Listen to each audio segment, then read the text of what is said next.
The Lost City of the Yoruba. The Rise and Fall of Old Oyo, a story of kings, mystics, cavalry armies, betrayal, and a prophecy that shattered an empire. On a quiet evening in the Old Oyo capital, as the sun melted behind the sandstone walls, a bolt of lightning ripped the sky and struck the royal palace. The Oyo Messi, kingmakers and custodians of the empire, fell to their knees. The prophecy, it has begun. That same night, the greatest empire the Yoruba ever built started racing towards its doom. But to understand how lightning and prophecy could destroy a kingdom, we must first see how Old Oyo rose to become a superpower of West Africa.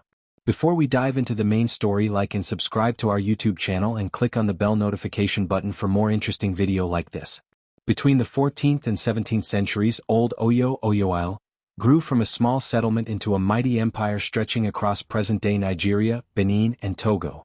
Its strength rested on three foundations. The Alaafin, the king who spoke like thunder. The Alaafin of Oyo was not just a king, he was the living representative of Sango, the god of thunder. He ruled from the great palace at Oyo-Ile, wielding divine authority, political power, and the fearsome reputation of his ancestors.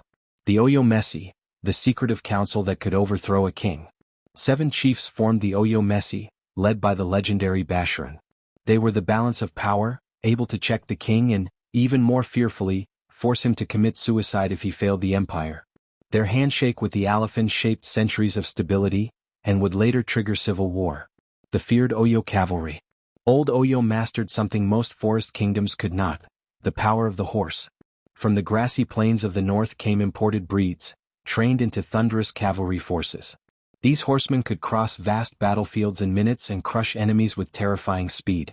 Neighboring kingdoms whispered at night, "Fear Oyo, for its warriors ride on the wind." The Dahomey kingdom paid annual tribute in goods and captives. The Nupe kingdom trembled at the very sight of Oyo banners. Trade routes flourished and wealth flowed like the Niger River. Old Oyo was unstoppable. According to oral tradition, an Ifa priest once warned an Alaafin, "Oyo will not fall by sword from strangers, but by the fire inside your own house." The prophecy was ignored. But destiny was already sharpening its blade. The fall, betrayal, rebellion, and civil war. The Basharan era, 18th century. Basharan, the most feared chief in Yoruba history, became so powerful he overshadowed the Alaafin himself. He executed kings at will and ruled with dark mysticism. The balance of power broke. The empire began to tremble. Though Gaa was eventually defeated and burnt alive, the damage was done. The Oyo Messi were divided. The monarchy was weakened. Enemies sensed blood. The Fulani and the northern pressure. Fulani forces from Ilorin began pushing southwards with Islamic military expansion. Ilorin, once part of Oyo, betrayed the empire from within and aligned with the Fulani. The final days, the run from Oyo-Ile. By the early 1800s, Oyo-Ile could no longer defend itself. Cavalry bases were burned. Trade routes collapsed. Civil wars tore provinces apart. Vassal states abandoned the empire. In a night of fire and confusion, the Yorubas abandoned the ancient city. Oyo-Ile, the empire that once commanded legions, became a ghost city swallowed by forest.